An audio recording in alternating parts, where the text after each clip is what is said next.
Неколку интервенции имала територијалната противпожарна единица од Куманово од почетокот на годинава. Се интервенирало на објекти и куќи, на кровни конструкции, а предизвикана е различна материјална штета. Минатата година имало помал број на интервенции во однос на 2021-та, информираше командирот на територијалната противпожарна единица Куманово, Дејан Илиевски. Вкупно имало 359 интервенции, од кои 90 на објекти, 141 на отворен простор, 30 интервенции на патнички и товарни возила и 81 во категоријата останато.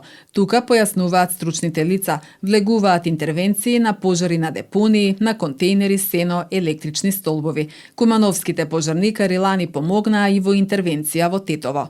Во однос на претходната година, 2022-та беше подобра со значително помал број интервенции, особено на отворен простор. Сметам дека ова се должи на едукацијата на населението, превентивните активности. Некако почна да се јакне свеста дека уништувањето на шумите предизвикува далекусежни негативни последици. Се надевам дека и годинава ќе имаме помалку работа, изјави командирот Илиевски.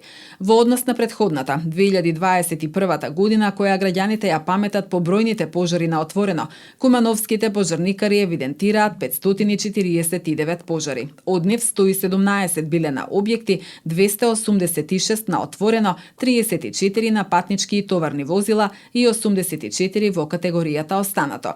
Очекуваме да почне со реализација проектот кој се спроведува преку североисточниот плански регион и со кој е предвидена набавка на 2 возила за гасење шумски пожари, делумна санација на објектот и нова опрема за пожарникарите, за да значително се подобрат условите за работа, изјави Илиевски. Кумановската противпожарна единица во моментов располага со 8 противпожарни возила, 3 теренски возила за шумски пожари и 1 транспортно возило. Во територијалната единица има 47 пожарникари, што е солидна бројка. Меѓутоа, не ги задоволува стандардите согласно закон, каде е предвидено по 1 пожарникар на 1500 жители. Со оглед на тоа што Куманово е најголема општина во државата и ги покрива соседните општини, потребен е поголем број на пожарникари.